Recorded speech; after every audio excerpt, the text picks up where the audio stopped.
How long have you been going to Brazil for? I went like 11 years ago, and then I took a 10-year absence.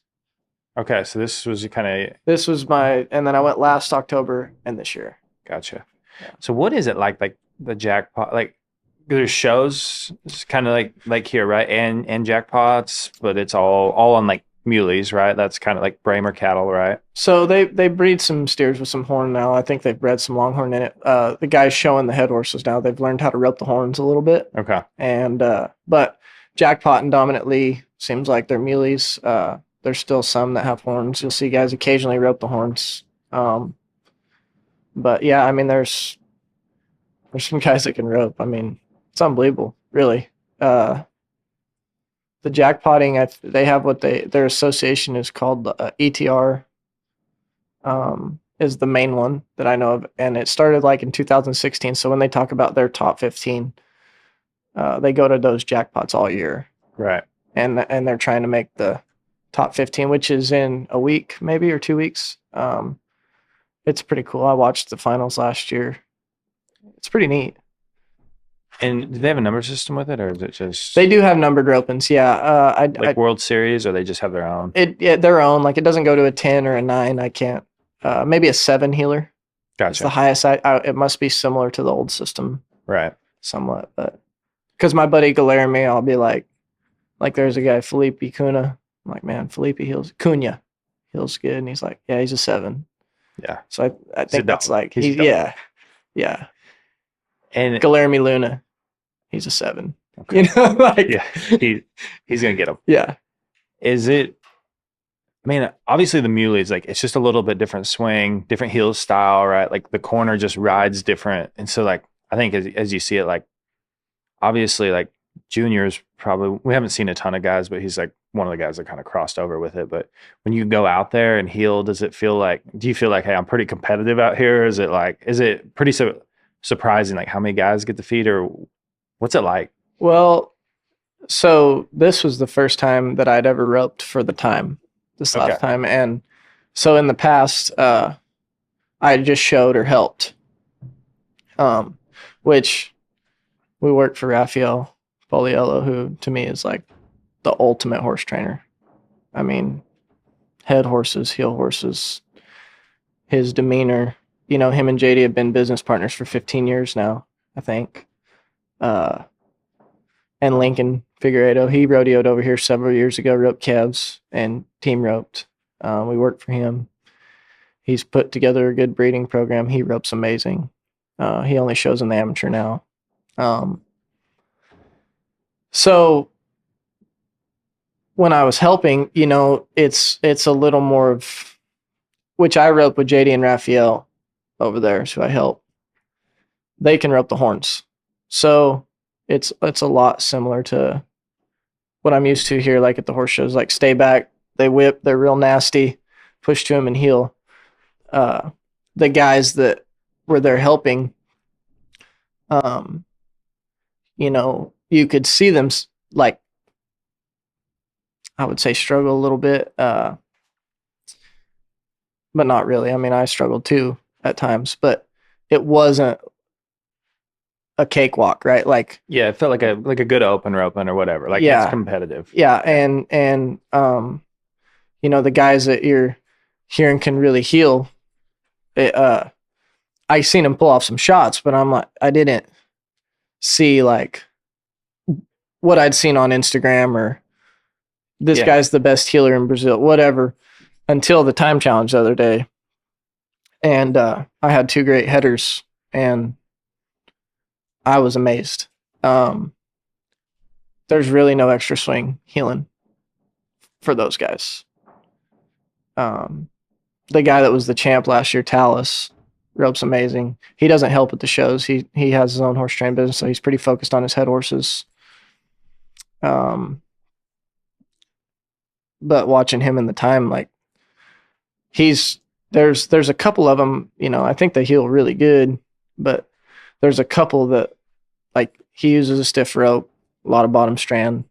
There's a kid, John Victor Suarez, that they tell me he's kind of an emulation of Junior, Yeah. and he is, man. When they put the clock up there, uh, it was ugly.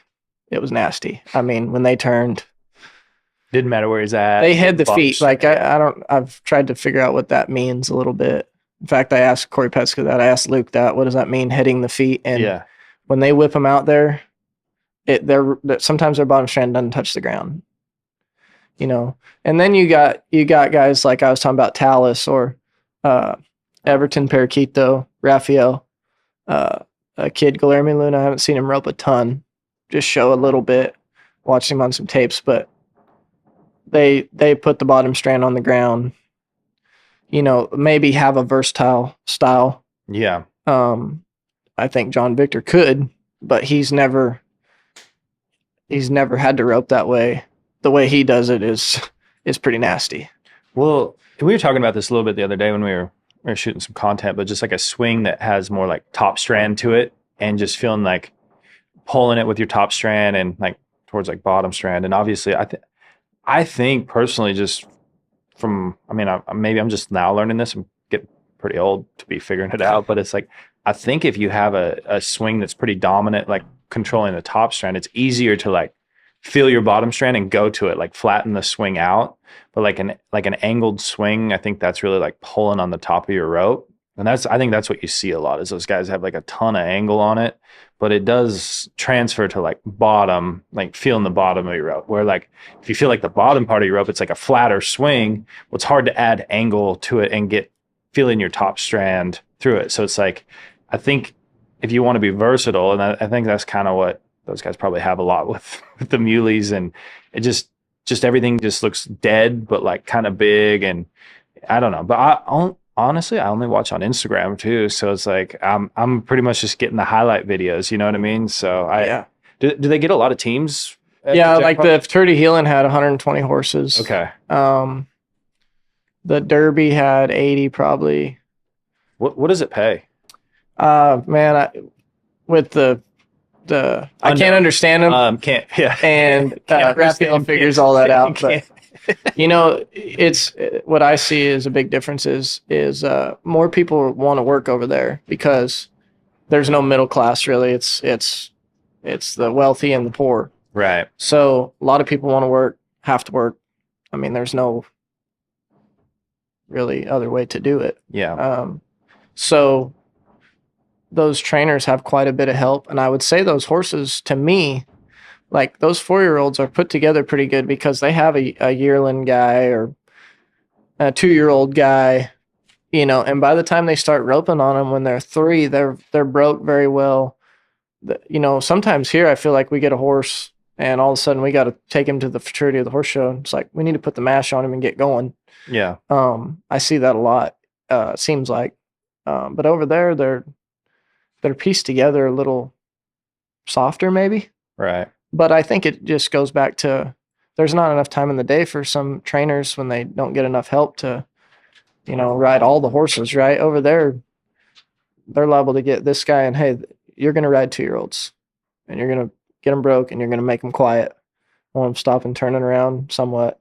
Yeah. Or when I put my foot in the stirrup, after the next guy's done with them, I can start tracking the steer. I haven't been around enough to know that for certain, but it sure seems that way. And it seems that way watching the demeanor of the horses. It's probably one of the biggest challenges here, right? Trainers have is you only have so much time and you've got clients that you've got to keep happy. And there's a lot that goes into it and pressure. And so that translates to putting pressure on the horse as opposed to just like letting them respond. And when they're ready, putting them in situations, right? Like you have certain dates when you want to show them by and all that. And I think that's been tough.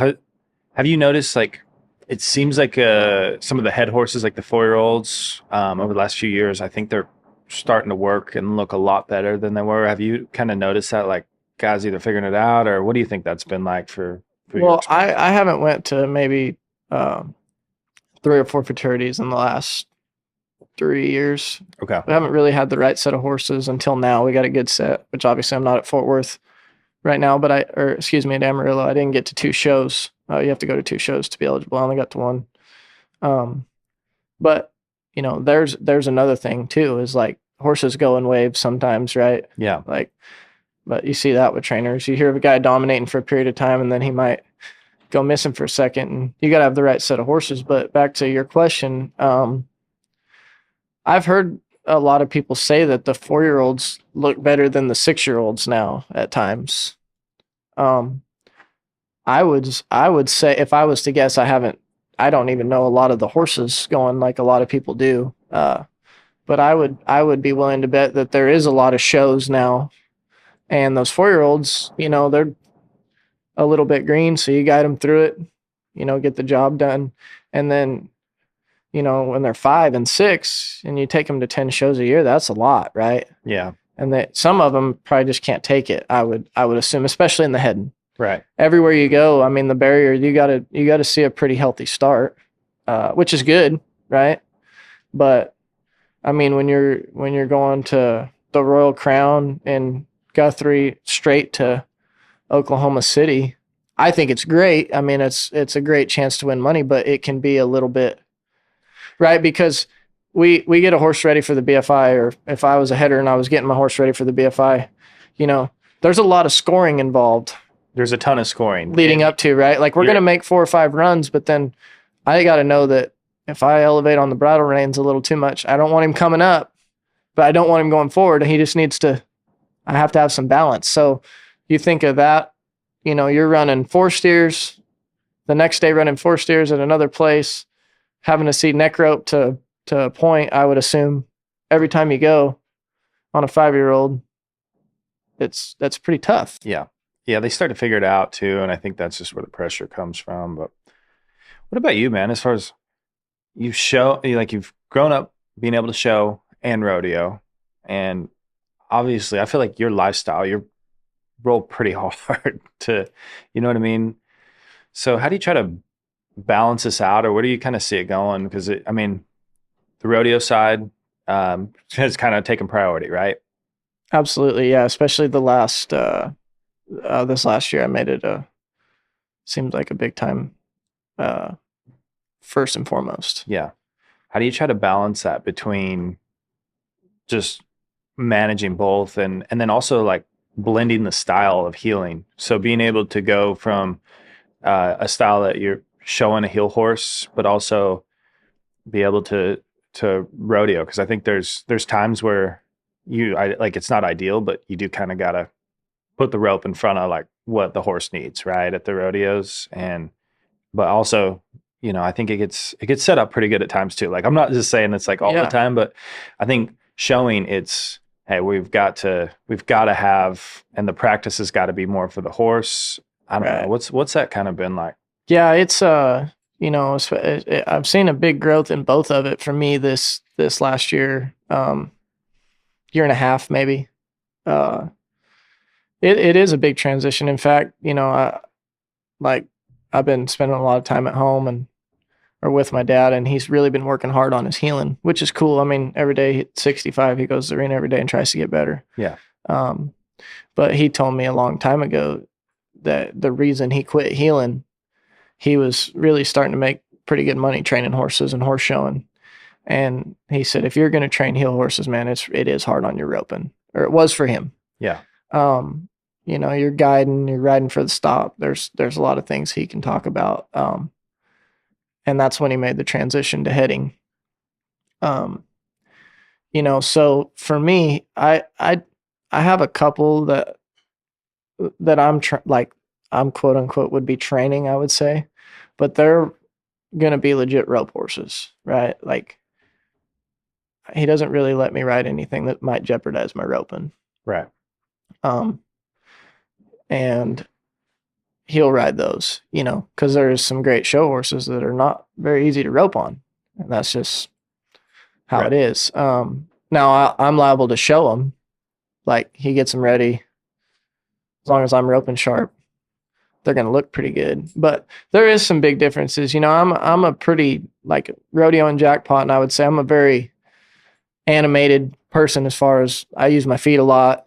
Yeah, I would say, like, you're animated is a perfect way to put it, because you'll kind of get a little more forward in the saddle, right? Like using your feet and like you're pushing horses. I'm pushing, trying to push all the time. I swing pretty hard, or fast. My left hand can get to moving with my right hand a little bit. So when I'm, like actually I noticed it in Brazil the other day. I went to the Cody Johnson and didn't get over there in time to practice and ride the horses, but like I was really trying to focus on a lot of things I've talked with my dad about and Raphael as far as how to show the heel horses and make it look clean, things they've helped me with. And it took me a couple runs until I kind of settled into, okay, like turn this off. Let's turn on the horse show mode. Yeah. I watched my videos of me showing the head horses over there, and it started decent. I thought it ended really well. I'm at a little bit of a disadvantage, I think, showing a head horse because I'm not tall, but I'm a longer bodied guy. And littler guys look better on a head horse showing, my opinion. So I have to, I really work on my, like, being pretty quiet as a header, showing a head horse. Same with my heeling, I guess. Try not to get all those moving parts going. And therefore, on a bigger head horse, I feel like I show pretty good. The littler horses, it doesn't look as clean, but I'm studying a lot, all the time, how to progress at that, get better. So mentally, how do you like go from all right rodeo or open jackpotting in general, just open level roping? I feel like mindset wise is probably going to be pretty similar. Like, hey, you kind of got your game plan and this is what you're going to do. Right. And really, do you try to think much about it? Like once the gates open, or like, how does that kind of work for you? Like at the jackpot? Yeah. Or like even a rodeo, like we're probably reacting most of the time. Right. Well, I think so. I mean, at the end of the day, we're roping a steer or a heifer, bovine, essentially.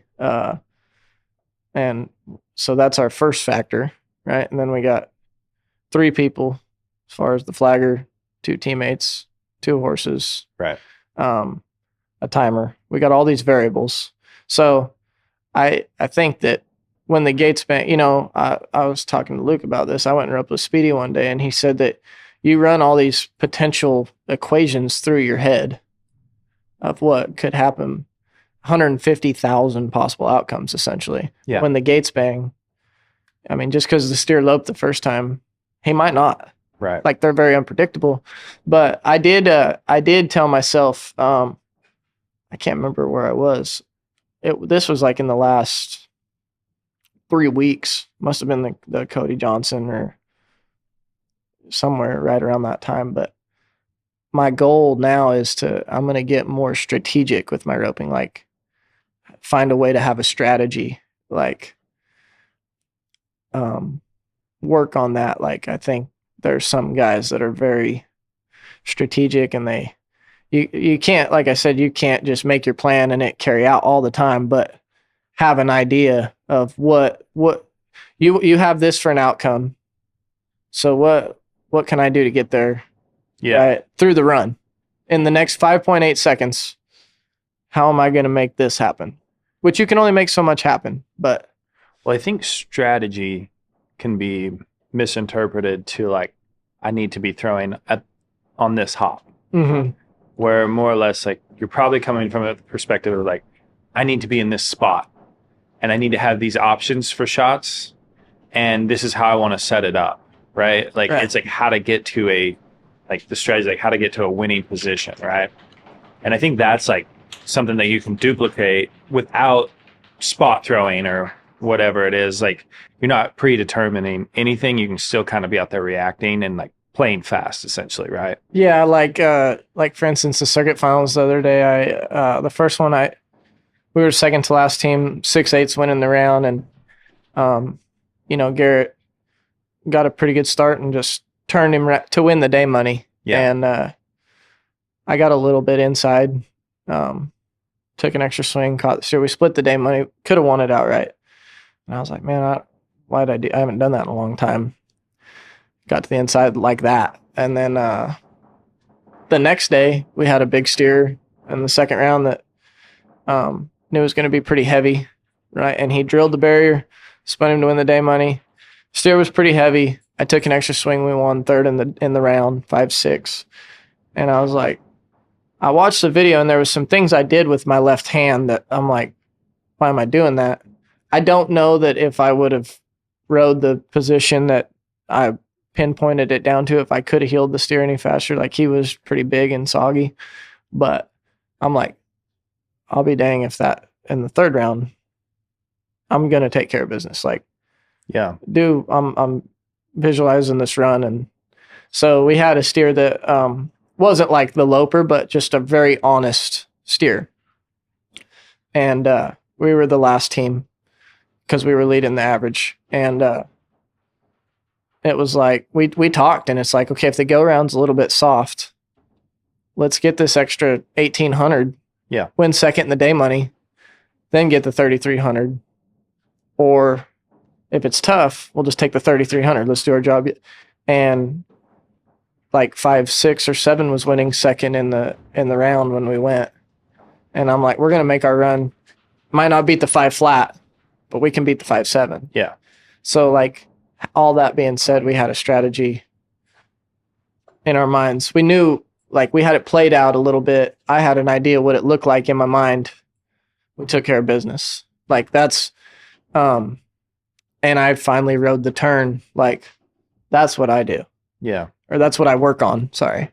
Well, do you think that's something that's really evolved for you over the last few years? I go from like watching you heal for Aaron at the finals and the kind of through that time, like having success, but like talked about being inside, right?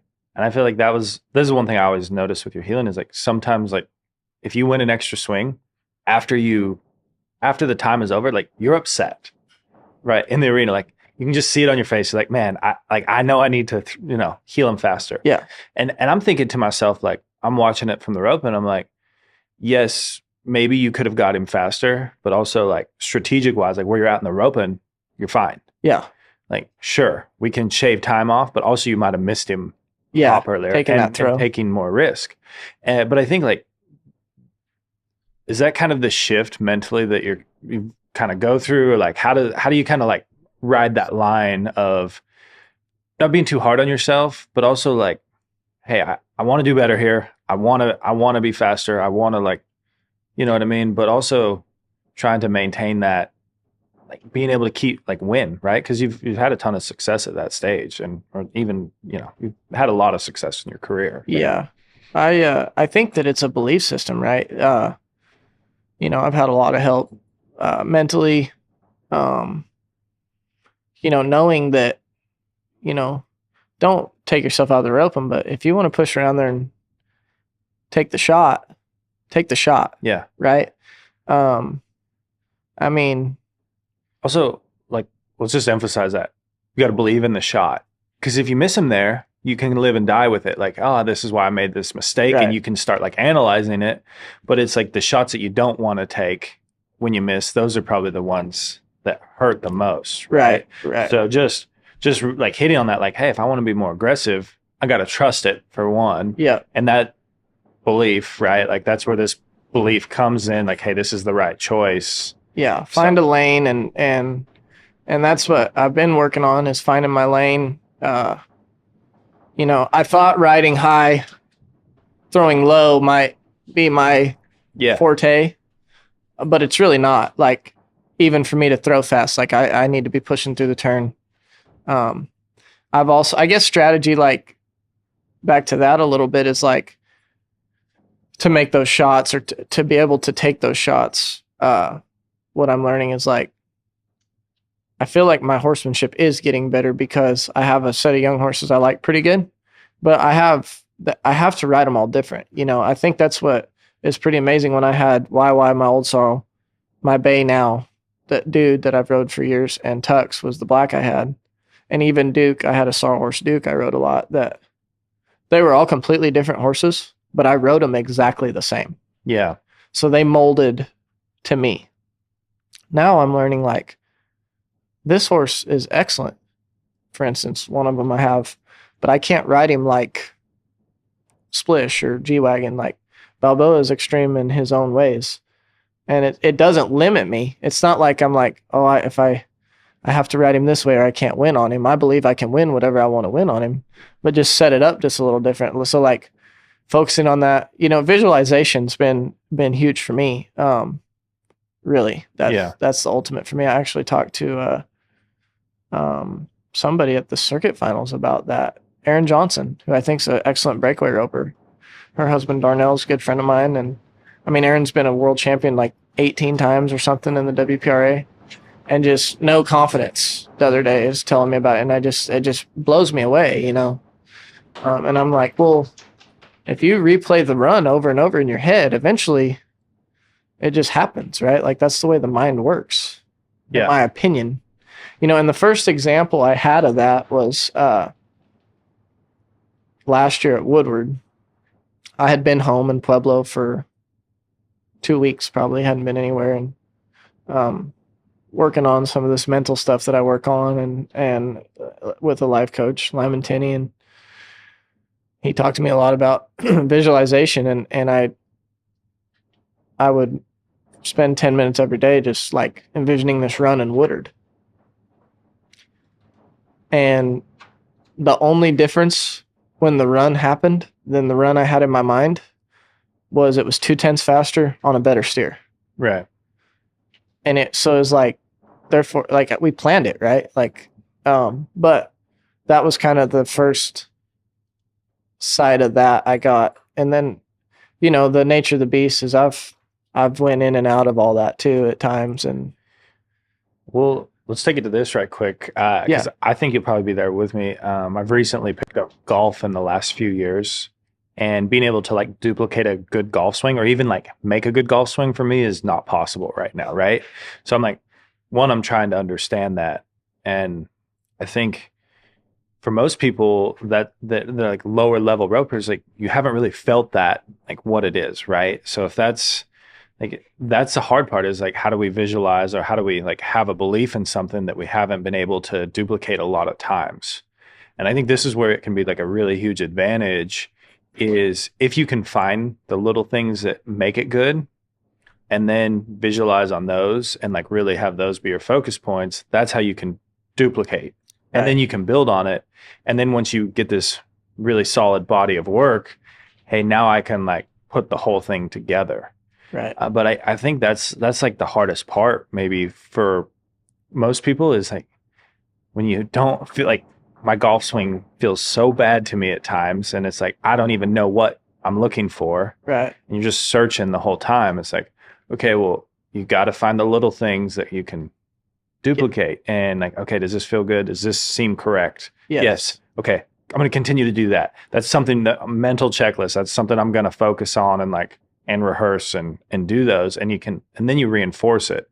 And I think this is like, for anyone that's wanting to get a strong foundation, this is what you can always fall back on, which will probably take me, like I said, we just go right here with it, is like, all right, last few weeks, month of the year, you were put in some big pressure situations healing, right? So like, let's talk about, I don't know, like, what do you think was the hardest ones to heal, like pressure wise for you, make the NFR towards the end of this year? Well, like looking back on it now, like if you say, hey, here's the most stress.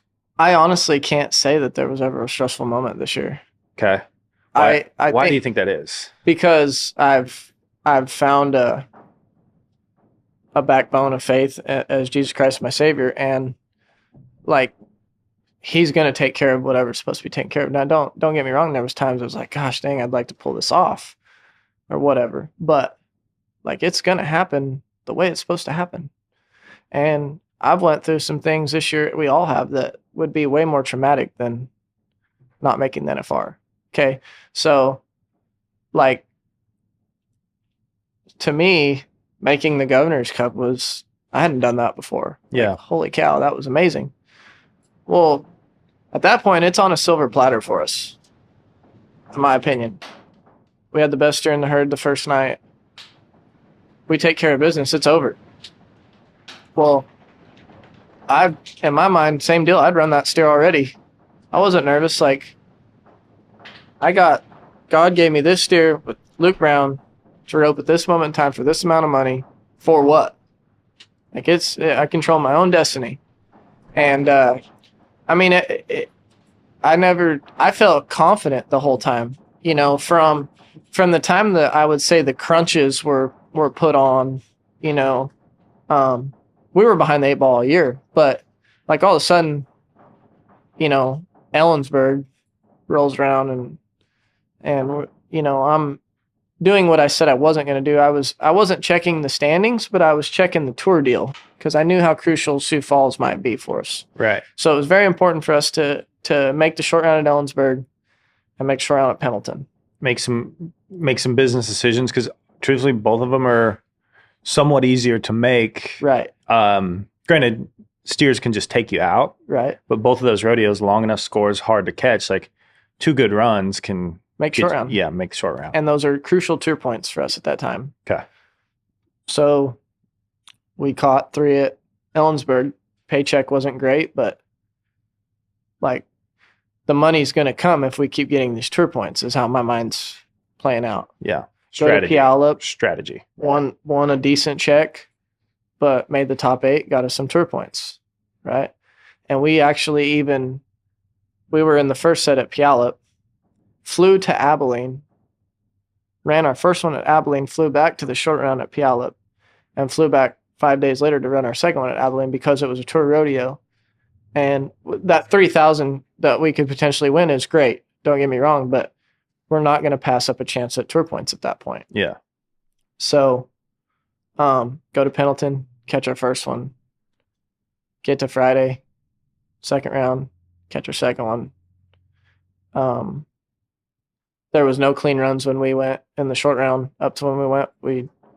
I think we're 8 flat or 7, 8, caught the steer. Steer went left real hard. Luke took a guaranteed shot, put him on the end of it. I roped 2 feet, and it's like, now we're going to Sioux Falls. Yeah.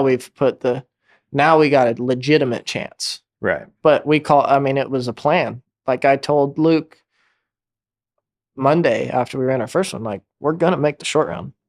There's no doubt in my mind. Yeah. Like I don't. So, and then there was like some kind of extraordinary outside chance going to Mandan that we didn't make it. Like one team had to win first or something, and we had to win no money. But that was like yeah. And then we were in the last perf, had a sharper steer, got our 3,300, I think it was, or 2,800, I can't remember. Pretty good check in our spot. Like we're sewed in. Right. And now is when we take care of business. So I think that a belief system, a plan, one thing Lyman talks to me about humans is the strongest power we have as a person is to make a decision. And in January,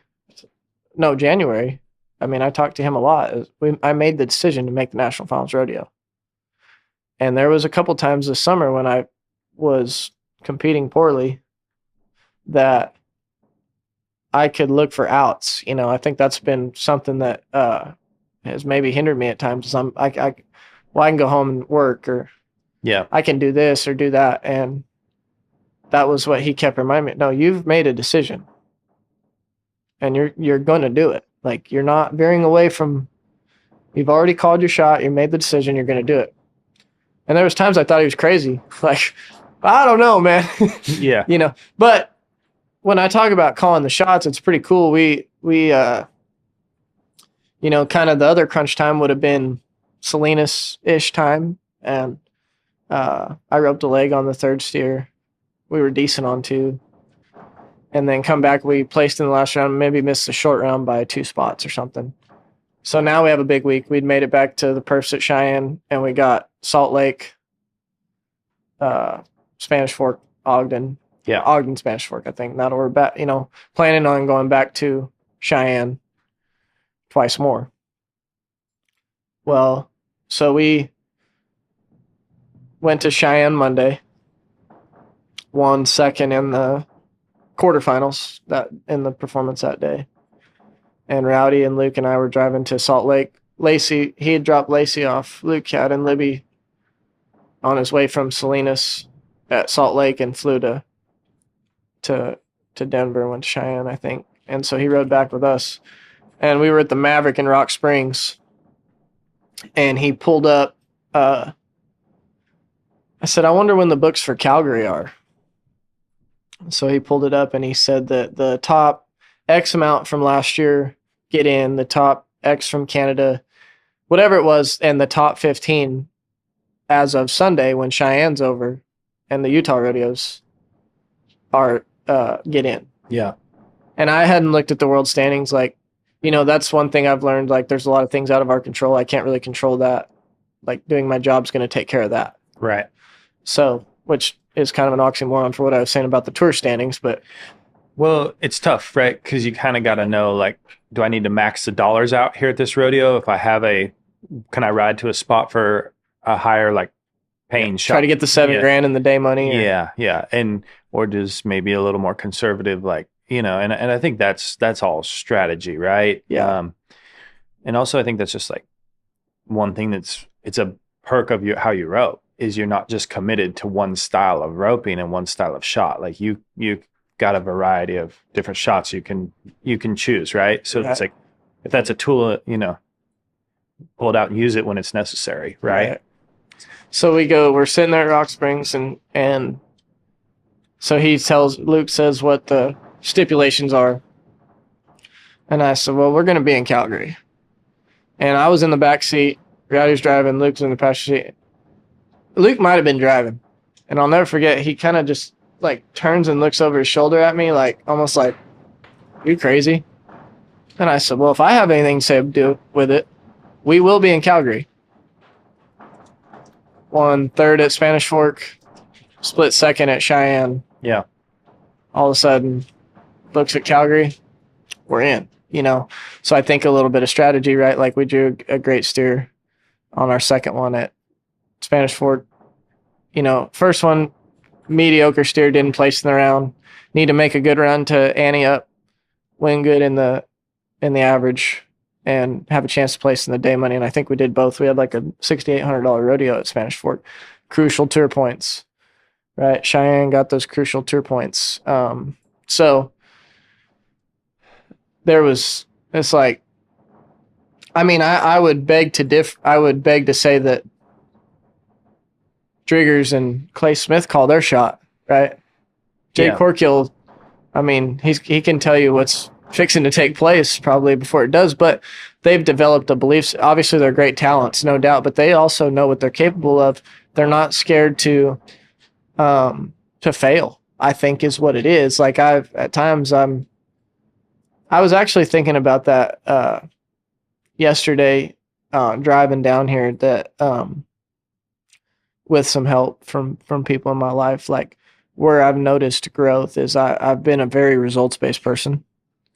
Yeah. And like when I was in Brazil helping the first day, I roped good and roped a lot. And then at the very end of the day in the last class, like it was hot, but no different conditions than anybody else had been going through. And I missed 2 steers in a row. And I just called my rope up and rode out. And it was tough. Like it was, that was not, we've talked about it. That was not the emotion that I probably wanted to express. But like I backed in there and ran another one. And it's like, I've learned to, now the devil's always poking at you. So there's times that like I'll still act out. Like I had a pretty good breakdown at Greeley this year, but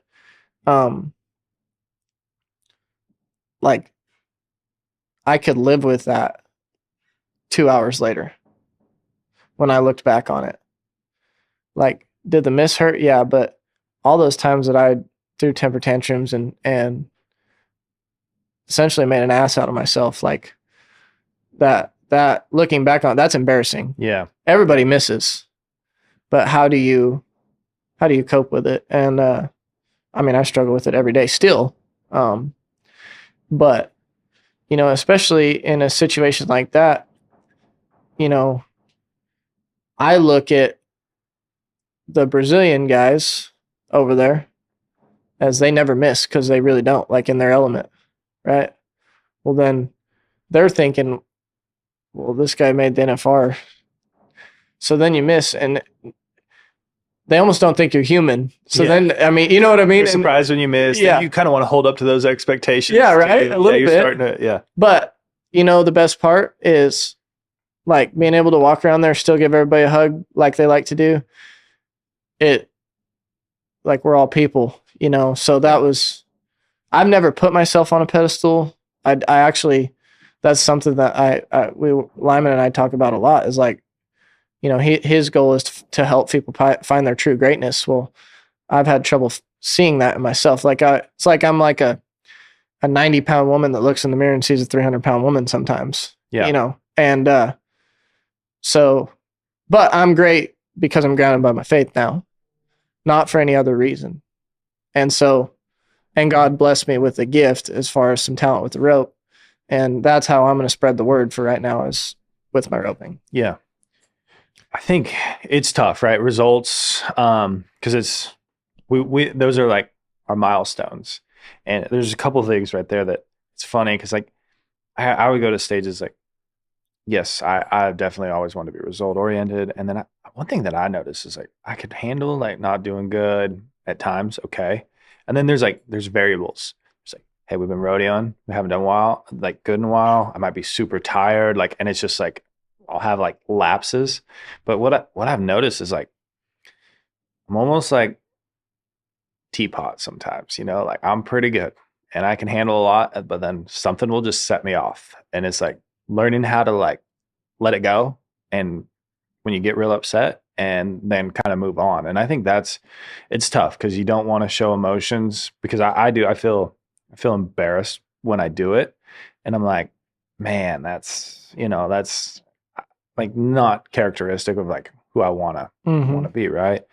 But also sometimes it's good to just be like, get a minute to yourself and like let it out. Yeah, let it out. But I don't know the line there. You know what I mean? Because I think you see some people that are great competitors that they get pretty upset, or, you know, you see like even great athletes, you know, but I think it's, if the spirit of it's correct, and it's like you can turn it into a positive. Like you and I were discussing someone, I won't say the name, but I feel like they're not a very confident person, and they're one of the better ropers we've ever seen. And it's like, well, man, that might be what drives them to being so great, you know, is they don't feel confident. So they work really hard and they're kind of hard on themselves, but that's also like what kind of fuels their like success, you know? So it's like trying to find that balance there. It's tough, man. Well, I remember Jay Ellerman, he's a mentor of mine. Yeah. Great friend, great family. Britt's one of my best friends. But we were talking one day, and Jay is like, he's the ultimate, like you want him around because he's observing all the time, sees what goes on, but he's very quiet, but he doesn't miss a beat. Right. Yeah. And so I get to stay with them occasionally when I'm in the Denver area. I like to go stay with them.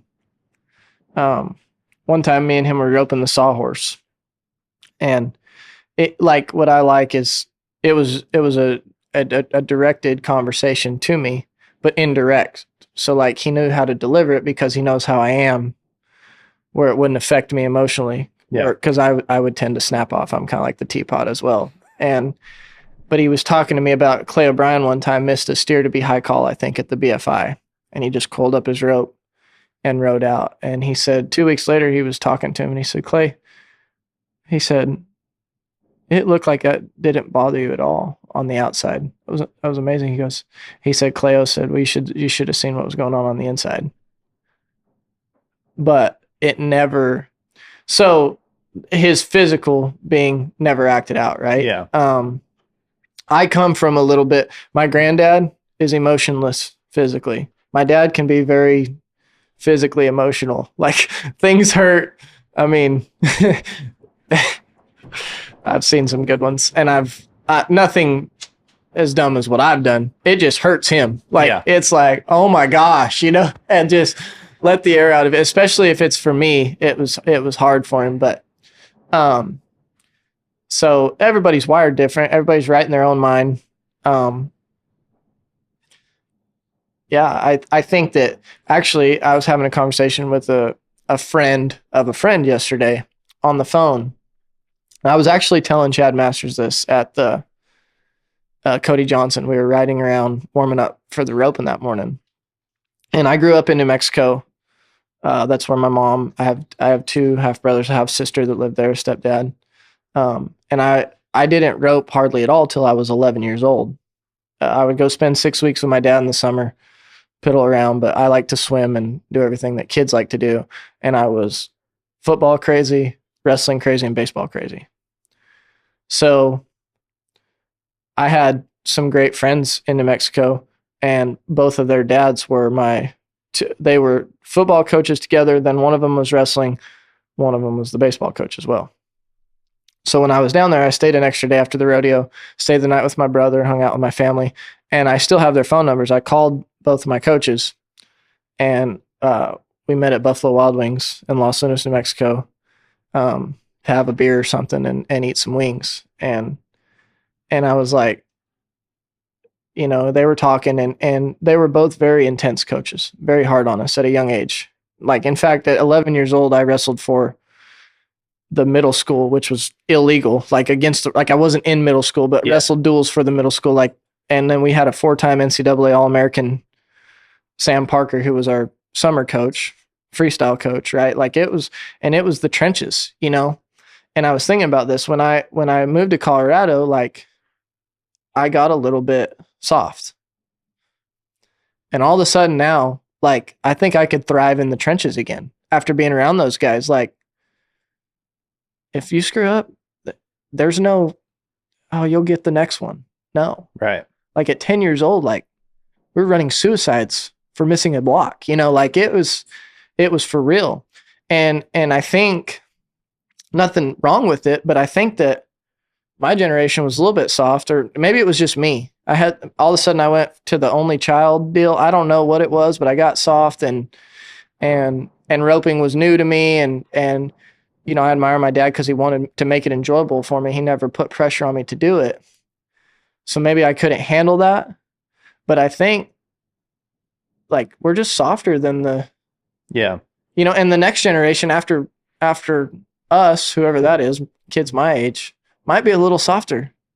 I mean, there's some talented dudes, but like Clay Tryon said that day, can they handle it? Can a guy handle being out there 30 hours from home? Mommy and daddy ain't there, right? Like, you got to back in tonight and try to get this. It might only be 2,200 only now compared to a lot of them at a 4 flat. Right? Can you mentally comprehend that? Yeah. Yeah. Like, how long can you just keep taking hit after hit, trust what you're doing, but also understand how to take the losses, turn them into wins, like just create that mindset. Right. And it'll either grind you down till it breaks you or it makes you. Like there's really no middle ground with it. I don't think. Like I feel like right now, and I probably shouldn't even say this on here because it's let's be. I want somebody at the roping Friday. I would love, on Happy Gilmore, Jackass. Yeah. I want that guy. Yeah. And I want to look at him and tell him he's crazy. Like, what do you mean I can't do it? I got a funny story for you, but I'm not telling you. But yeah, I get what you mean, because it's like when you get that added pressure, it's like there's something about it. I don't know what it is. One of my favorite things competing was always like being in the fire, like the hardest situations. Like I just remember enjoying those moments the most. Like some of my most memorable moments were always like 3rd, 4th round of the BFI, US finals a few times. When I had a few hours to sit, knowing I was like going to be top 3 calls. I had 2 of them. And I was like, knowing that, like, those are probably my favorite moments, because it's very unsettling, but it's like, so, you've got like this big chance and there's all this unknown. It's like, you know what I mean? I don't know what it is, but those moments have been fun. But I don't know what makes it fun, because it's like, just something about it. You know what I mean? Yeah. That's why we do it, right? I think so. I mean, it's got to be something to it, because I think at some point money and all of that other like results, like it just doesn't mean as much. And I think there's like like if you truly love it, there's certain times you're like, this is what we do it for. This is why. And mine have never been after I've won something. It's always been like, I remember riding down the tunnel at Oklahoma City for the U.S. finals and the old 13 shootout. It's probably whatever, a 9 shootout, whatever it was, old numbers then. But I was second, third high call. And it was like, I had like 100 or like $1,500 in my bank account when I went out there, and I'm like riding down the tunnel. I'm like, this is awesome. Like, I just remember like, man, you started this mare that you're riding. This is crazy. Like, you know what I mean? Like, You got it. like, I don't even know. Like, I was thinking about like, I have it. It was just more or less like, this is what an opportunity. Like, I'm excited to have it. Like, that's it. Like, Right. I'm just like, a lot of work's been put into getting here. Mhm. And I was just excited for the chance. Right. And I think that was it. Like, I remember feeling that multiple times, like just reflecting on the work and being like, okay, this is what it's for. But it's never been after an event. Yeah. You're happy when you get a win because you like whatever you won, you just add that to your bank account, and it's usually, how do you be sad? But for me, it's always been a little bit more from that. Like that's kind of like where I find like the purest form of it, Well, and I think a little bit too probably is at the moment, like, I guess that's what, like, having a strategy, believing in yourself, like when you win something, you expect to, or Yeah. like, and that's what I'm going to start working on. I'm expecting to have these, I expect that out of myself. I've never had that belief system.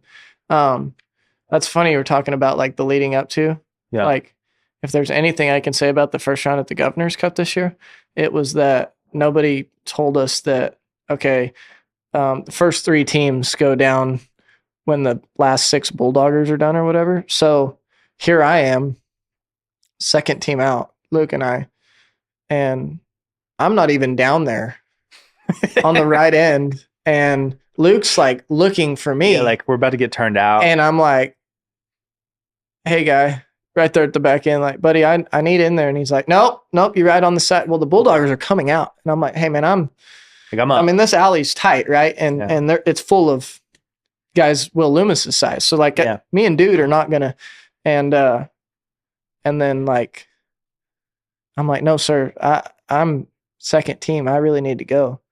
Well, and I said, sir, they're like whoever first team was, I came up, they're riding in the box. Yeah. So essentially I'm up. I said, sir, so I literally lope down there. And then I get down there finally, and I don't even know that the healers can like ride across behind, because like where they load the steers, they'll open those panels. Yeah. So poor Caleb is not only roping that night, being a good person and the team roping director he's yelling at me, Trey. And I'm like, what? And he's guiding you into the box. Guiding me. Yeah.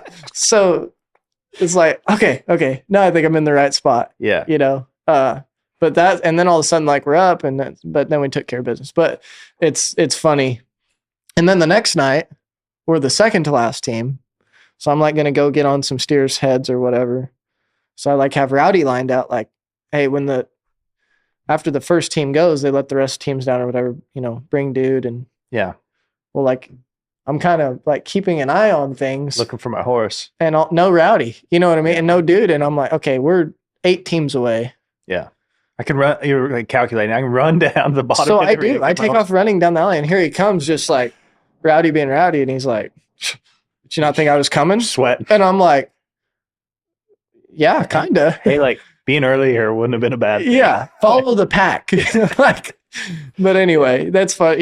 Like you said, you kind of remember those moments leading up to, right? Yeah, it's crazy. There's just the little things, and I think that's what makes it special. I mean, it's just hard to explain to anyone, but it's like it's just fun stuff, but it's like kind of wild at the time, and you're like, man. Well, I'll never forget the first year I made the finals roping with Aaron, and like you're in the moat back there, and then like I'm riding around, my hands are freezing. Yeah, I don't really know what to do. Tiffany Wagner has these hand warmers, thank goodness, and was kind enough to give me a couple. And I'm nervous, like, yeah, holy cow. And then all of a sudden they roll the door up, yell team ropers, and next thing you know, I'd done tossed a 4-5 +5 on him, like it was over. And or 4-3, I don't remember, 4-8, whatever it was. Yeah. But like, it's like you've seen Varsity Blues. Whenever Mox throws the touchdown pass, obviously I didn't throw a touchdown pass, but he's like, holy shit. Like that's how I felt. Yeah. Oh. Yeah. It's when a guy gets in those situations, it's weird too. Like at the rodeos, they don't really understand it. Like there's times where it's just like weird getting to the box. And then there's, obviously I've never been to Thomas and Mack, but from what I hear, it's like tight everywhere. Like, and then for me, like, what do I do with my hands? Well, you need to swing your rope. Yeah. That's what you need to do. Okay. Don't forget that. I remember that Coy told us one time, he's like, man, I was so nervous. He's like, I just swung my rope. And it's like, I almost wore this rope out. I was just swinging it. Yeah. And it's like, the little things like that, like you don't realize when you're in those, it takes a minute when you're new to those situations, like it's just new feelings, new nerves. So you kind of have to have little things of like, oh, I wasn't expecting this one. Right. And then there's times where it probably feels a little more comfortable and like, but yeah, I don't know. I think that's where there are like just certain things like, hey, okay, we gotta lock it back in and get you focused again. But what about burning out, man? Like I was just thinking in this in my head. I'm gonna run it through. So this is pretty close to your schedule. We got like Governor's Cup, last week of rodeo season, probably a week or so go by, start jackpots. We got like Clay Logan, Cody Johnson, circuit finals, fly to Brazil, potential horse show stuff. World show next week. Yeah, world show next week. NFR practice. Yeah. This is a pretty normal lifestyle for you the whole time, right? Like it just doesn't stop, I'd say, right? Like it's different in what it is, but do you ever feel just like, man, I'm tired, I'm burnt out? Like how do you like manage that side of it, or are you just kind of able to keep going, or what's that like? So that's absolutely in my old paradigm. So we talk about paradigms, how I used to be programmed, which, like I said, still pokes at me every now and then. But when I talked about even this summer, like I have a cop out, I can go home, work, whatever. Yeah. So I roped with Garrett Tanazi at the circuit finals this week. And I've known Garrett for a long time. I mean, he grew up in Colorado, right? And, he was always older than me, but like he would come stay at the house during Pueblo or something, back in the day. And I was an annoying little kid. Yeah. And chat, I'm sure drive him nuts. Right. Jordan Allen, you could ask him the same thing. I'm sure I drove him nuts when he lived there. But me and Garrett and I the last couple years we're not like super close, but we're pretty good buds. Like talk to him and yeah. And he was a team rep. He's a past team rep and director. He's always up on, qualifications or this rodeo or that rodeo. Like he's very sharp that way, even though he's not rodeoing full time anymore. Obviously Brittany is, but so this summer when I was home, it seemed like once a week or every 2 weeks I'd end up in Pueblo, and they have a place in Monument, which is just an hour north of me. So I would go rope with Garrett, and I'd take 2 or 3 horses, and we'd rope for an hour and a half. Just nice little. He'd saddle 3 head horses, and I'd saddle 3 heel horses, and we'd have a good little practice. And it was right before Salinas. And I said, Garrett, man, I really, as a friend, I need your opinion. Like, what do I need to do? Like, I mean, do I need to quit? Do I need to, well, like, just tell me. I want you to be brutally honest. Like, and he said, man, he said, we talked a little bit, but the gist of it is he told me, he said, man, I truly think, he said, I know exactly what you're thinking, because I felt that way a lot rodeo, and I could go home and, yeah. And that was always poking at me.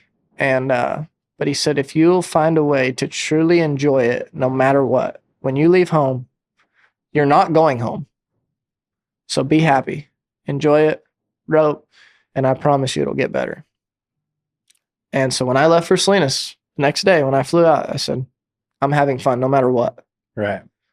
And it was, and I haven't looked back. And I think that the burning out thing could be, I mean, I'm sure that after people rodeo for a while, with the exception of Luke Brown, Can't burn Luke out. you know, there comes a time where, you know, I seen a skit today, Fred Whitfield talking about it on a podcast, but there comes a time where, you know, it's time to make some other decisions or do something else in life.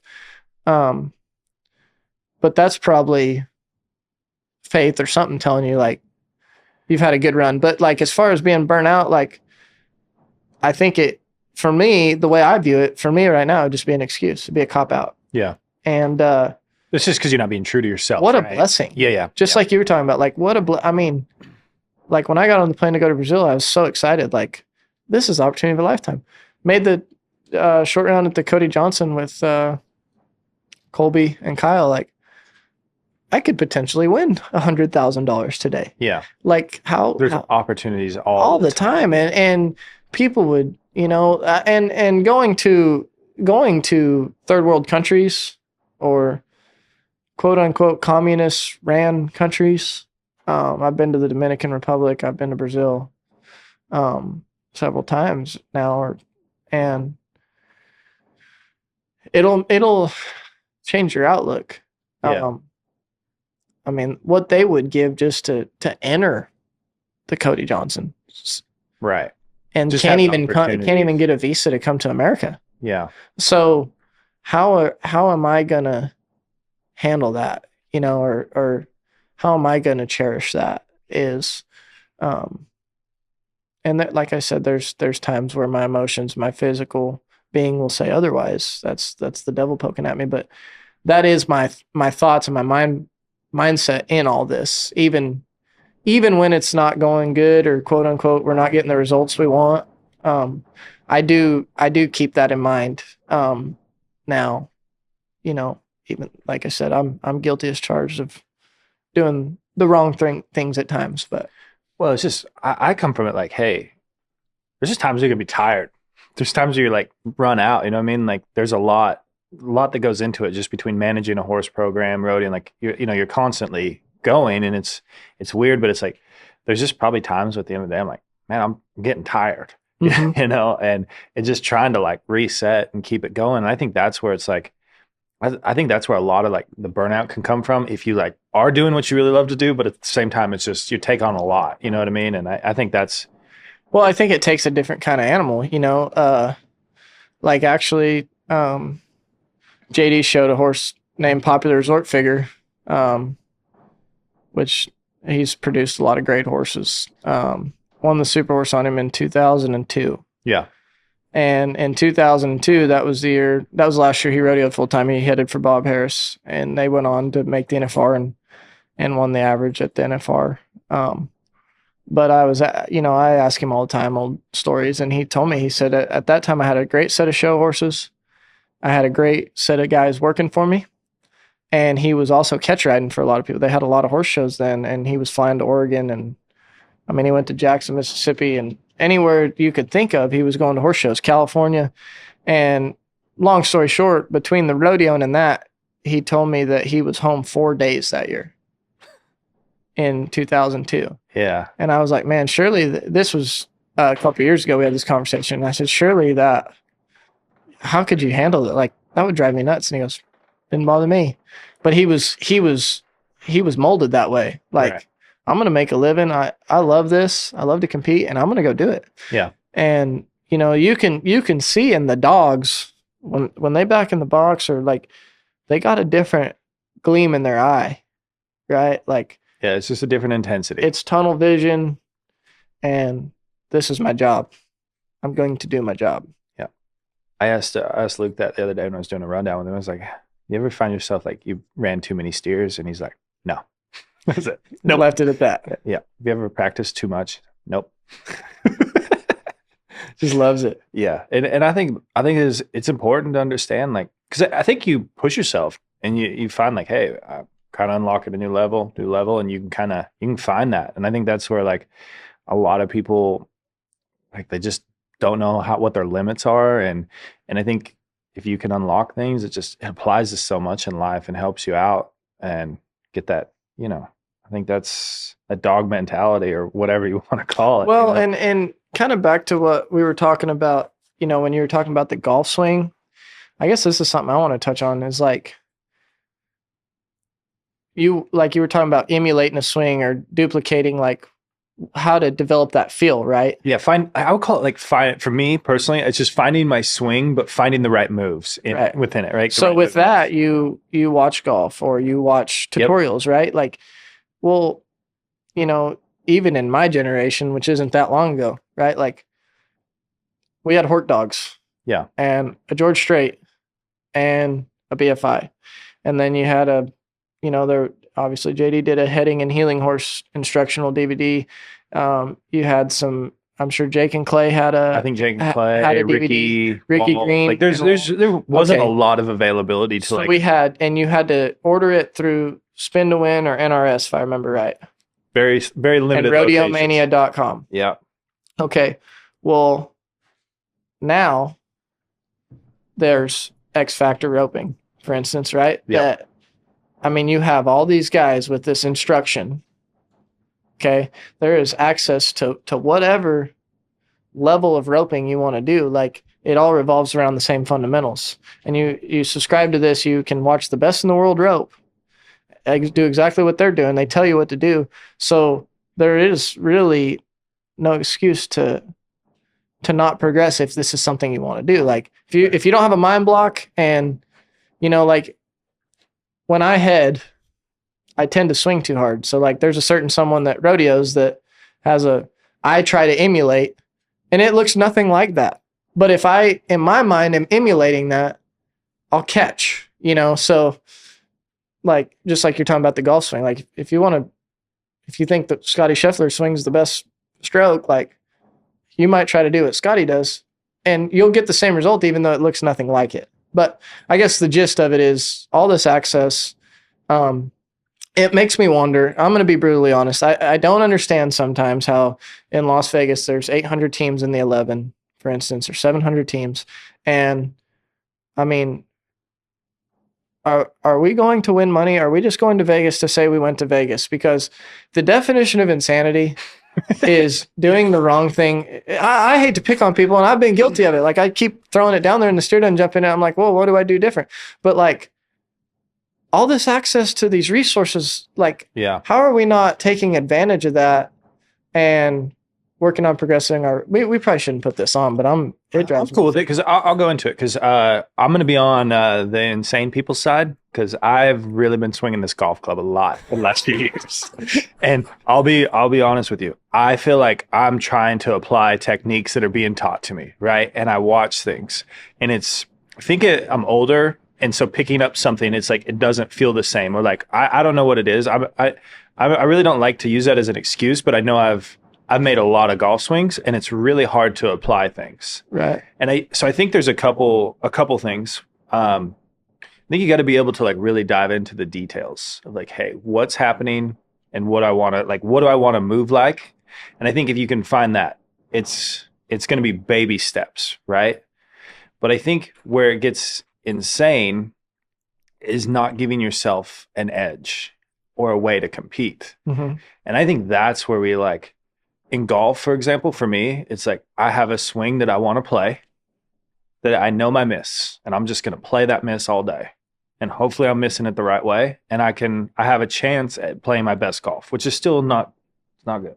Mm-hmm. But and then I have a swing that I want to like be, like I want to make this swing, and this one shanks the ball everywhere. Like I'm deadly, like I'm going to kill someone on the course, but it's like, that's my like development swing. So I'm like marrying the two constantly, but I have two different ones. And I think that's like, if you're roping, it's like, you kind of got to be able to shut it off and just be who you're going to be. Mm-hmm. And this is how I'm going to compete and win.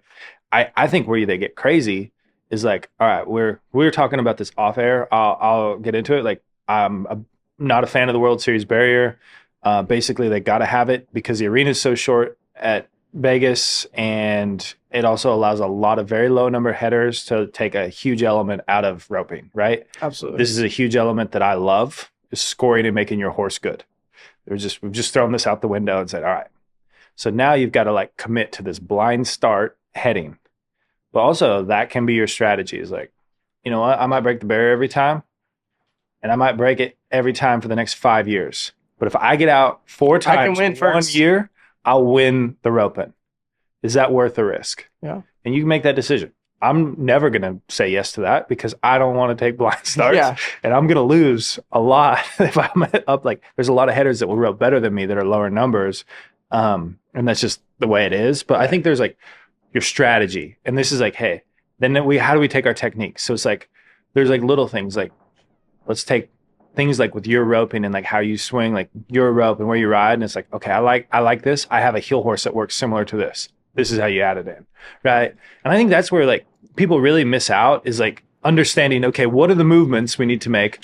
What do our horse need to do? And then who are the best like riders or like what's similar and how can I like develop my own style off of it? And I think this is where we, and I think it's tougher for older people. Right. Absolutely. But I think it's just, I guess what right. I see sometimes in like, which we shouldn't put this on there because this is, No, I try not to assume, and I'm definitely assuming, but I feel like some people don't have goals. Yes. And so if they're not goal oriented, see, that's why I should say, I think it's good to be goal oriented. And I think it's good to be goal oriented. I think people who are goal oriented can attain what they want to roping. Yeah. I guess is what I'm trying to say. Well, I think it goes to your belief system though. It's like, hey, if you don't have a goal, but you're into the finale, like obviously this gives you a purpose to rope all year and it can kind of help along with your roping. It's something that's very fun to do, right? And then you enter the finale, don't have really many expectations, but you like prepping for the finale is probably the most enjoyable time. Like, you know, like there's nothing probably more enjoyable than like prepping for a big roping. Like NFR is probably going to be some of your funnest practice, right? Prepping for shows, prepping for the BFI, like it's really fun to do. Yeah. So we go from like prepping to going, but it's like, you know, like you don't really believe you're going to win anything. And I think that's where it's like, I think that's tough because if you don't, like, if you're result oriented, how do you manage that? Right. But so if you don't want to have those expectations, but here's the other thing that I think makes it really tough. Let's say you don't set goals and then you come back high call and you miss it. You can't be mad. Like, well, how are you going to react? Like that, I think that makes or breaks that person because it makes them like, I never want to feel like this again. And I have to do everything to be prepared. And they've tasted it. They're like almost there. Or they're like, this sucks. Like, you know what I mean? All this work, mess this one up. Like, it's just like, it's like it's a hard deal to come back and do the same thing over again. And that's where I'd say like insanity really comes in is like being close. Because the other people, like most of them are not even close. They're not in a good situation. They're not prepped at all. Like they're just there. They're just there. That's yeah. But the one, and I hate to pick on people, but I mean, you wonder like if there is 600 teams, are all 600 here for the same purpose? Yeah. You know, and like I said, there's just so many resources now that I just think that it's not easy to get better at roping. Like nobody can do it but you, but there is a lot of ways to help yourself do it. Well, or just set your goals and find your wins, right? I was talking to, I flew back with Adriano Moraes the other day on the plane from Brazil. Yeah. World champion bull rider. Yeah. He made the NFR twice ever. Only 2 years he rodeo, won the average. He was a really neat guy. I got to talk to him a lot. But he was telling me like even in bull riding now they're coming out with science about bull riding. Like they can hook up like the machines like with they can stick dots on you or whatever. Yeah, like see the movements and everything that goes into it. But it's funny because I'm a bull riding fan. I've talked a lot about how I want to ride bulls still. Like it's still something I want to do. Okay. So I asked him about every bull rider pretty well ever, and who's the best. Of course, people always want to know who the best healer of all time is or whatever. So anyway, he didn't say so-and-so was the best bull rider. He never said one time that so-and-so was the best bull rider ever. So because he was the best bull rider ever? He says the best bull rider fundamentally ever. Yeah. Was in his prime Jim Sharp. Okay. And he said he was second, Adriano. Okay. And Justin McBride was third. And then I said, well, what about Jose Vitor Lemmy, like that dude. I mean, this is a guy, like a little backstory, like sat out 8 events last year in the PBR, went to the week before the PBR finals, went to Cowtown and made the PBR finals, the last chance qualifier, won every go round at the PBR finals and ended up the world champ against all odds without 8 events. Yeah. And I said, I like reiterated that story and I'm like, what about this guy, Adriano? And I just said everything I said and he goes, he's the best mentally strong bull rider ever.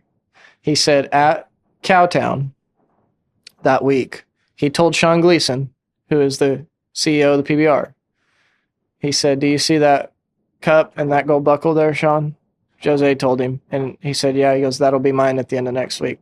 Sean said, there's no way. Yeah. Like, mathematically.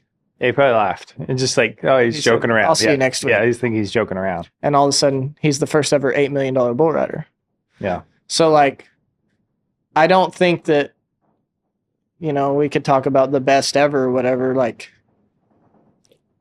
he broke it down in a way I'd never heard it broke down. And I liked it. Like, fundamentally, I mean, Speedy told me that fundamentally the only guy he's ever seen perfect is Jade Corkill.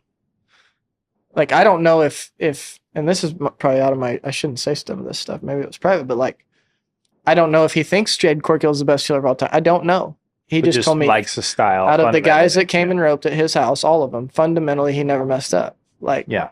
So I think that being able to study those guys' fundamentals, like that's the backbone, right? Like, yeah. The backbone of my life is my faith.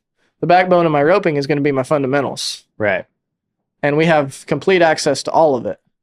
So progression, if you want progression, it's available. Well, it's at the highest level, it really just kind of comes down to fundamentals and being able to control what those are, right?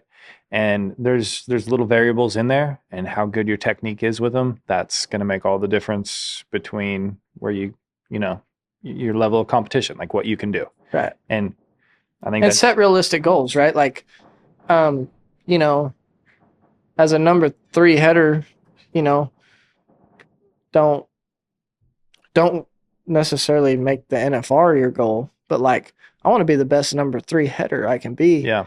Win the 8 at Vegas, you know, or whatever or at the Riata Buckle or.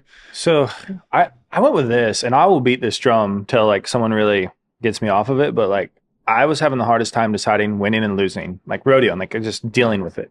And then I just like, all right, well, what's a win? And to me, like winning was like throwing my rope in the right spot and doing my job.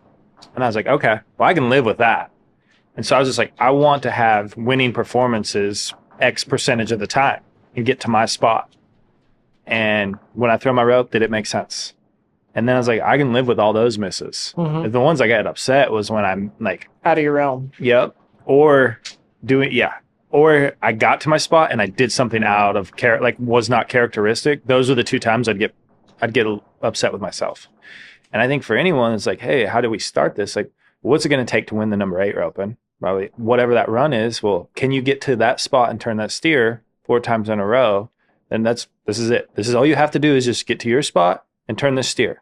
And then you can elaborate from there. Like, what makes the steer better to heel? Like, what's going to get me good starts? What's going to help me rope different types of horns? Like, you can build on it, but like find your spot that you're really good at and then just build on that spot. Mm-hmm. And then just make it a little bit faster, a little bit better. And I think that's together, right? Yeah, I think that's how you like that's exactly what I'm trying to do with my golf swing is like, right. Hey, this is my spot, build it, build it, build it. And then it's like when there's pressure up, you always got something to fall on. You know, and I think that another thing, you know, I've noticed is like, I think, and this is kind of an oxymoron what I'm saying as far as the access to all this stuff, but well, I think everyone should get a membership to X Factor Roper. Like, absolutely, we're gonna first and foremost. Hey, like, but I got some questions from members. We're gonna get to. Yeah, we'll have a Q&A. Yeah, like, hey, we're here for you. Give us some feedback. You know, Yelp reviews available, whatever. But yeah, at you know, there's a difference in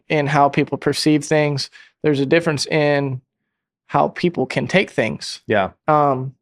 So, you know, like honestly, like my dad's helped me with my roping my whole life, but not really. Like, kind of just turned me loose and Lets you find your way. well, I think he's a totally different person than me.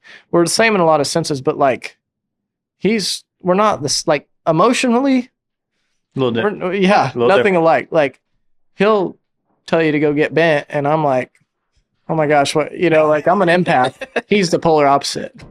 Like okay, like whatever. Fool me once, shame on you. Fool me twice, won't get fooled again. That's me. He's fool me once, screw you. Yeah, like, we're done. We're done. Yeah. And so we emotionally we weren't always on the same wavelength. Raphael that we work with in Brazil, he's very quiet, like a lot like my granddad. Doesn't say much when he talks. You better listen. And he has a way of delivering things to me that they really sink in. Yeah. And like it helps me a lot. Now that I'm like, my dad's a great guy. I'm not talking crap about him. He was just like. It's just different, right? It's yeah. Just how you communicate. And the way my granddad raised him is totally different than how my granddad, helped me along the way. Like if JD couldn't flank the calf, like, well, you're going to have to flank the calf and get the rope off because I'm not doing it. Yeah. Like quit being we're going to be here a while. Yeah. Yeah. Like you don't be a freaking pussy kid essentially. Right. Like, and it wasn't, but that goes back to the softness of the generations, I think. So then like my dad's my biggest fan, but like he gets more emotionally into it than ever. I think even for him, because he wants so good for me. Raphael's got a good, he's like my granddad. Like it's just very well.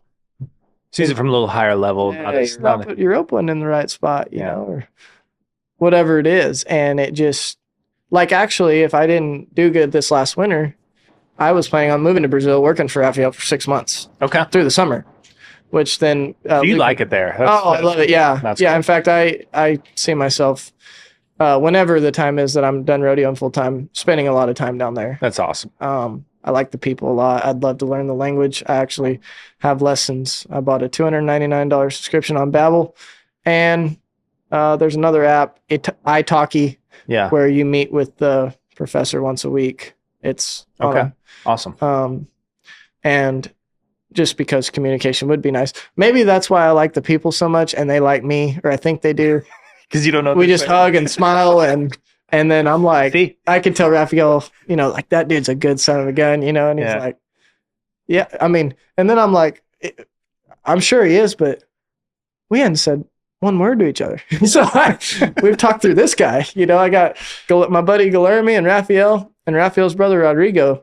And if they're not there, it's pretty hard to have a conversation because even the way they talk, translate, don't really do good. And then when I'm like, you are and wasn't, like with the adjectives or the whatever apostrophes and stuff, then they'll just look at you and they're like, I don't know. And I'm like, yeah, I don't know I don't want to eat the cow. I want to rope the cow, you know, even though it says, and I'm like, anyway, good times. But, I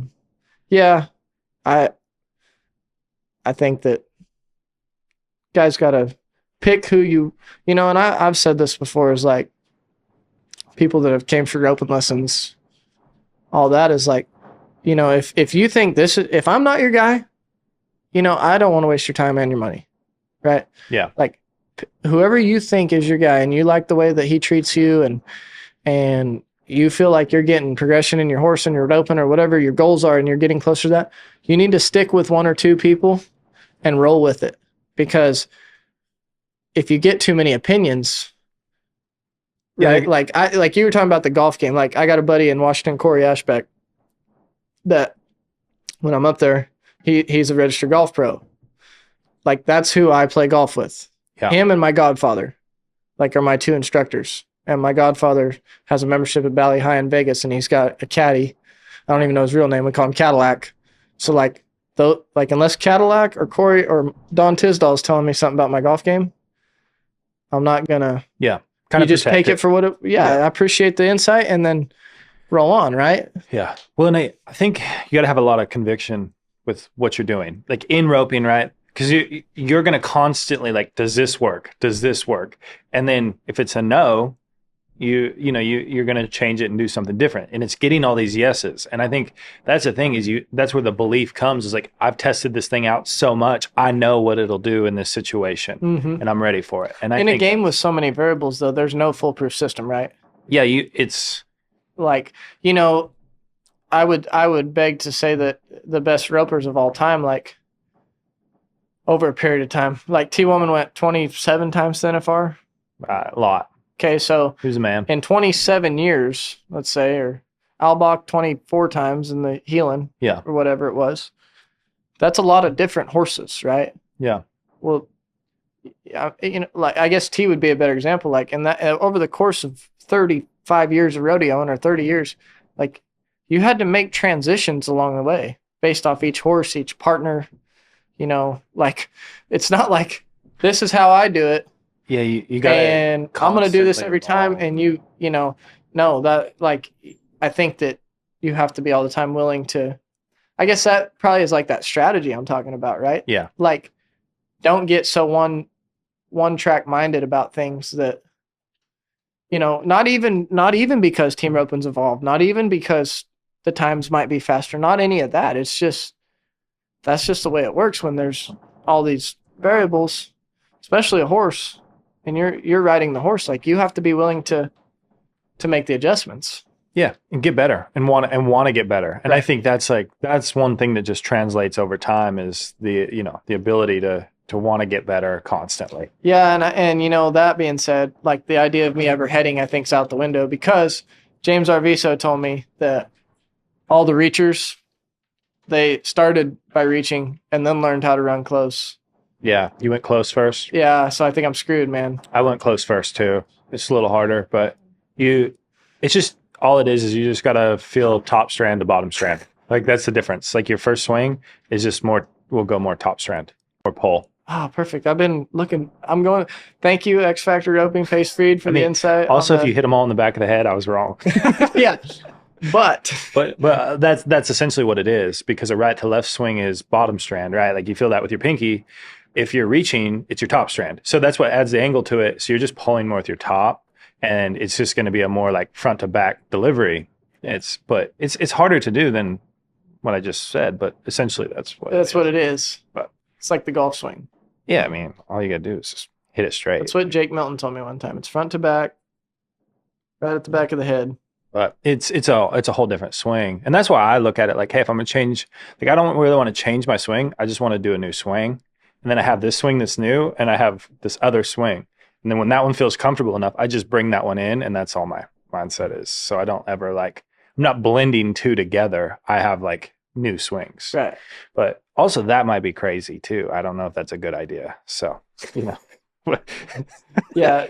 There is other definitions to insanity. I think we can. Well, yeah, it's just that driving down the road, like you're talking about being tired rodeoing, you can talk yourself in or out of a lot of things. It can get pretty rough. Oh man, I do have one last thing. In the box and be like, and then you do miss, and you're like, what? Why did I tell myself that? Yeah, what am I doing? Yeah, yeah. You can change things that don't need to be changed, and it's just because you had too much time to think about it. Is really the only thing that's where I go, like with conviction. Like you got to believe in what you're doing is right, and then be able to like, hey, I will die on this hill taking this shot, right? And then the end of this season, we can change it, or when the time's necessary. But especially team up, right? Like believe in the fact that your partner's there with you too. So like obviously he thinks you do something right. Right. One person is willing to take a chance. One person for $2,500 at the BFI. He's like, I think this guy's got it in the bag. Yeah. He may only need. It may not be your full time partner. Like, I think he can catch 6 in a year. Yeah. Like, hopefully they're today. Yeah. Like he's trusted me here, so I just will trust myself too. Right. All right. I'm gonna get to these questions from members and social media, but I did have one last thing. I just want to get your perspective, because I did say this. I was kind of talking to a kid about it the other day. There's a kid that ropes, heels very, very good, really correct healer. And he's kind of going around roping with different guys, getting some lessons, but like it's borderline what it needs to be. Like it is really high level. And I told him, I was like, man, one thing I would seriously consider is like as you get around a lot of guys that are working on it day in and day out, that are professionals, that have made the finals, is don't get stuck on being like too much like them. Still like take your things that are really good and embody that, and let yourself essentially, like I would call it, like in football or anything, like when you don't think, you just play fast, right? Like you're just in it. And I think roping is the same way. Like once you hit like certain levels, you can just play fast. Like you don't need to think about it. And I think that is one of the, and just in my opinion, and I want to know what you think about it, I think that's one of the things that's really important for younger people to understand is like, I think you got to be who you are and then constantly add those little things in, but don't ride the line of like changing too much. I think you'll find the roadblocks of like, okay, I need to make some drastic change, but it's going to be like, all right, my swing needs to make some big changes, or how I'm riding my heel horse needs to make some big changes. But you need to get enough proof that it doesn't work, right? Because I think if you can you can still win a lot if you're catching at the right times. And it doesn't matter what it looks like. Right. But it's like riding that line. What do you think about that? Well, I've like at the roping schools I've done, I always say that like to me roping is like a fingerprint, right? So no two people in the world Right. have the same fingerprint. Yep. No two people will have the same style of roping. That's what I kind of like what I was saying. Like I try to emulate this guy's heading. Looks nothing like it, but in my mind, I get the results I'm after occasionally with my ability. But it feels like when I visualize the ideal head loop and my scoring and all that, that's what I'm getting. And so I think that, yeah, I mean, don't like your raw talent or whatever you've done up to this point is what got you to this point. You know, put a little bit of what they got with your game, and because nobody's wrong. Yeah. Yeah, it's essentially you're trying to balance the thinking mind with reaction, right? And like muscle memory. So it's like, hey, if there's timing, you want to have as much like natural reaction and like see it as opposed to think about it, right? Right. And so it's like to make those refinements, it takes so much work. So if you're going to make them, you got to make sure it's right, because you're going to be limited on how many steers you can run at the end of the day. Right. And so that's like, I think that's where like a lot of young people can really go wrong and just not get to that highest level, I think, is they try to be too perfect and too correct. Well, I think that's life, right? Like the ultimate goal here is to reach our full potential. Yeah. Find our greatness. And how better to do it than be you. Right. Yeah. Right. Yeah. God made every one of us perfect. Yeah. So like, let's be us, and is ultimately is that what your goals are, right? Like each of these, I just started that this year, establishing goals. Yeah. I would say like my goal is, but it was very unclear. Yeah. Like now I write it down. Insanity. You're no goals, just roping just to rope, right? Like, yeah. And then it's like, holy cow, man, didn't far, and we almost won the world championship. I'm like, oh man, this is living. Yeah. I'll see you boys next year. Well, that didn't happen. Yeah. And then the next year that didn't happen. And then obviously took another 2-year absence till this year. So the world owes you nothing. Yeah. Right. And you got to kind of figure it out on your own. I agree with it. All right, let's get to some of these questions right here. Yeah. All right. We've kind of been touching on this, but do you have like a checklist, or what do you tell yourself during the run, like during your run? During the run, it's I got one thing in mind. When the head rope goes on, get locked onto the feet. Okay. That's it. I've done before I went. I've visualized and there's a process of things that I think about before I rope. But as far as during the run, my target is the legs. No thinking, all feel, making sure your focus point's in the right spot. Yeah, push to because your body goes where your mind tells you to, right? So. Yeah. If I'm pushing to the legs, if I'm looking at the legs, I'm going to my target. I'm locked on my target. Yeah. And this is where all the work comes in. Right. Because you got to trust it. Now this is time to just react. Work in, we're here. Yeah. Time to take care of business. Yeah. Okay. What's the difference between roping with veterans like Luke and Chad and maybe like some of your younger partners? Uh, Closer parking or yeah, VIP. No, I don't know. It's funny because those two are probably not your typical older guys. They're so open to whatever. Just yeah. it's like, where do you want to eat? Well, I don't care, wherever. Or Well, let's go with this one then. What was it like watching Luke at the last month? You know, because I think that was I had no conversations with you or Luke or anyone. And someone was asking me about it, and I was like, I would hate to bet against Luke making the finals. Like right, being on the bubble, like I'm not gonna bet against this guy just because he's been there so much, right? Like he's got so much experience. It's like I know he's gonna be on the right horses in the right situations and do mostly the like right things. So I'm like, right. No, so I mean, it was a good feeling, just like you said. I mean, we got a guy that he's been in this position. He's been seated in the finals well yeah, before that time here in the past. Like just a guy you can't bet against. So essentially, if I do my job, we're probably gonna end up at the finals. yeah. Yeah. I mean, it was maybe that was part of the reason I said I didn't feel no pressure or nothing. Like I'm with the guy that plans on taking care of business. Yeah, I think it's like a proverb or something, but it's like talks about an older warrior, like don't like underestimate an older warrior. Right. There's probably a reason why. You know what I mean? And that's I think there's a lot of truth to it because it's just that experience of knowing how to win. It's a big It's deal. huge. Yeah. How many AQHA world titles have you helped with? I don't know. Can we ballpark it? Oh, I, That's when you know it's a decent amount, I yeah, guess. I don't know. I think Jay got two of them. Jay Wadhams with me, maybe just one, and then JD's 8, 7, maybe, and then with the amateurs and the youth, there's been quite a few. Yeah, Too many to count. too many. Yeah, only one of my own though. It's well, that's what's crazy. It's not an easy thing to have happen, Hey, right? funny story. One time, it was 2018. It was the the junior healing.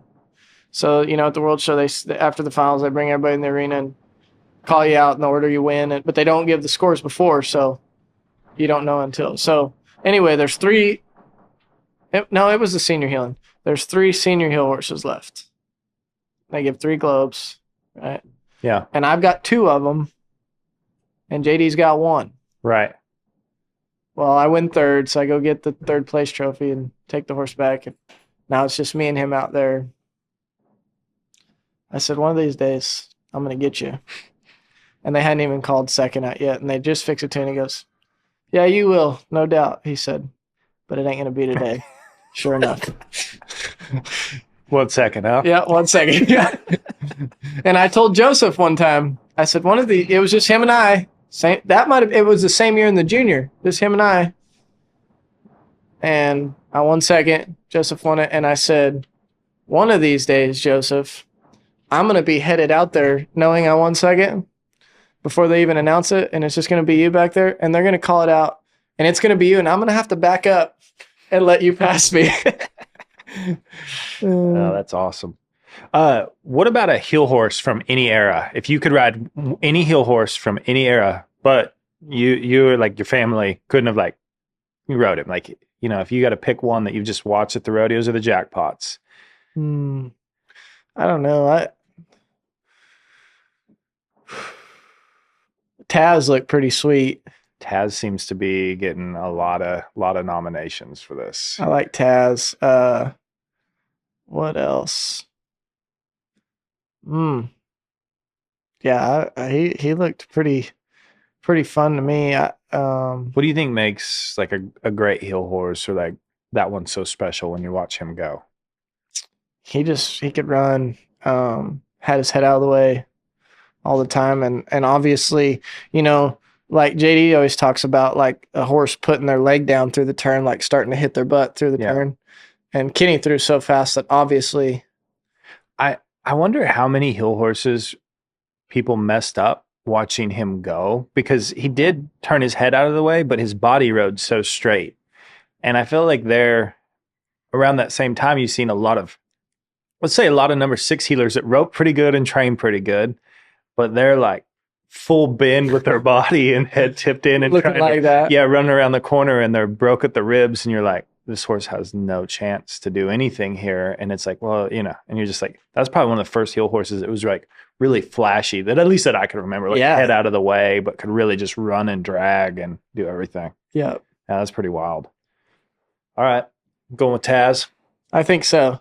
I mean, I get it. What about head horse? Let's say you did crack out heading.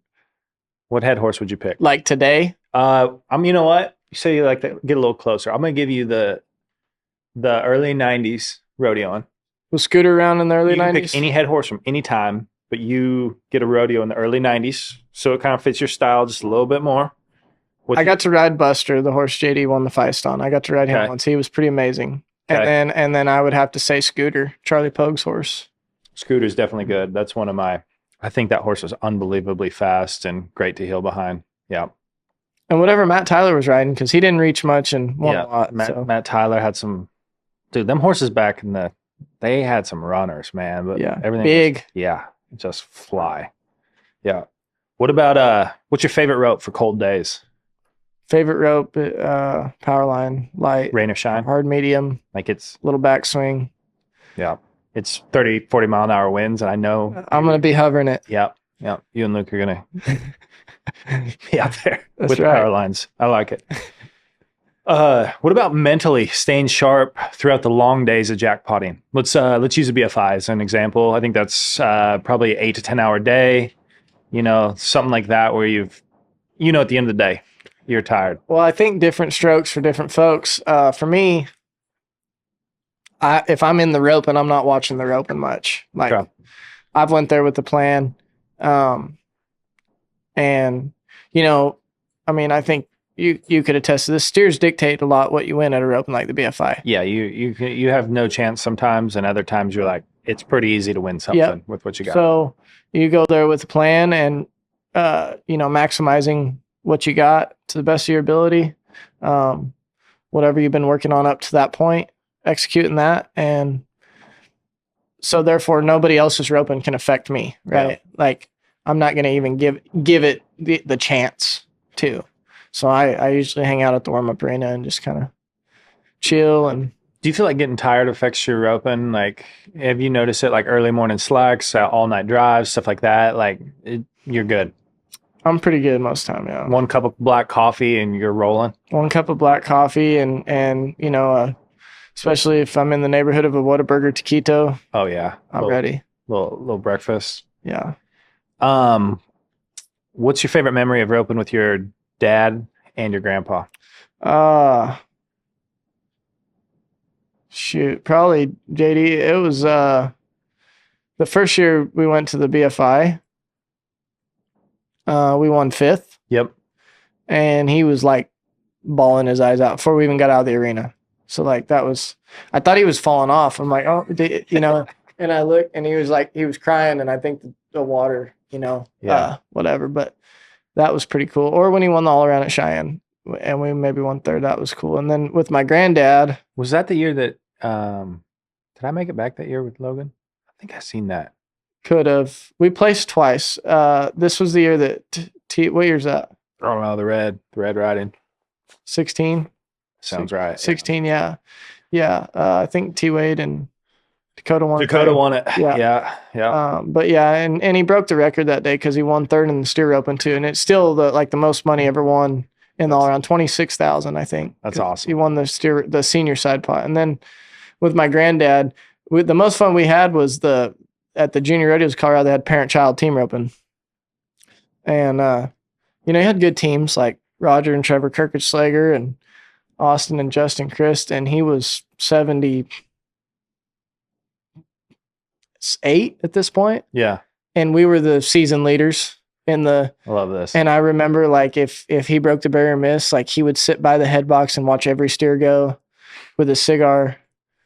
And like, he would be like, he can miss at a jackpot.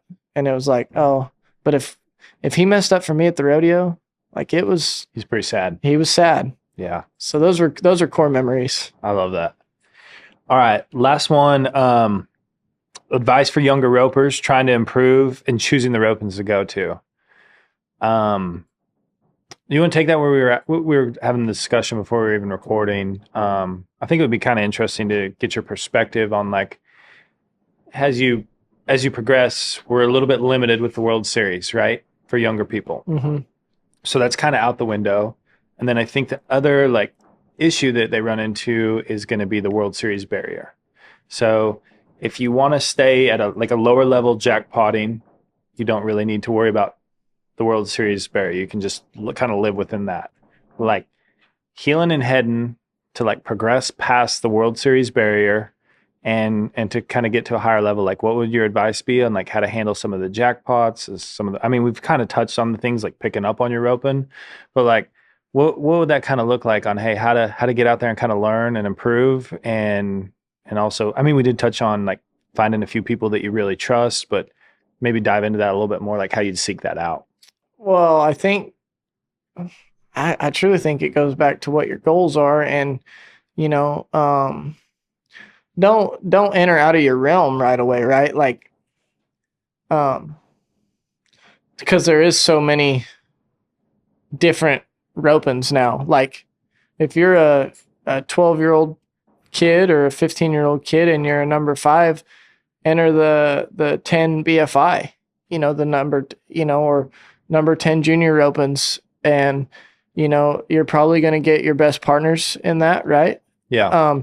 Give yourself the best chances, and then when you feel like, okay, I'm ready to step it up a little bit, try it out. Just don't ever enter where you might kill your confidence.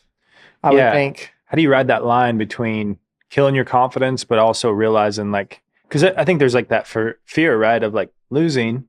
Well, that's probably one of the things you need to attack. So there's two things there. There's one like, hey, I can't win. And that mentality, like when that creeps in, that's not ugly. Good. Yeah, it's really bad to have. So you want to always protect your confidence and like believe you can win. So I think it's like you're saying, when we enter, we want to believe we can win the roping. Right. But also you probably need to push it at like what level of roping it is. Right. And then just be realistic. Like maybe I wasn't ready, and here's what.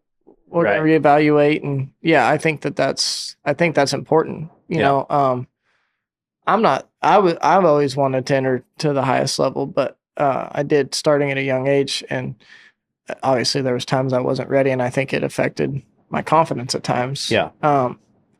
That's actually part of the reason my dad didn't let me come to school in Texas. He's like, roping wise, you might be ready, but like mentally, you're far from it.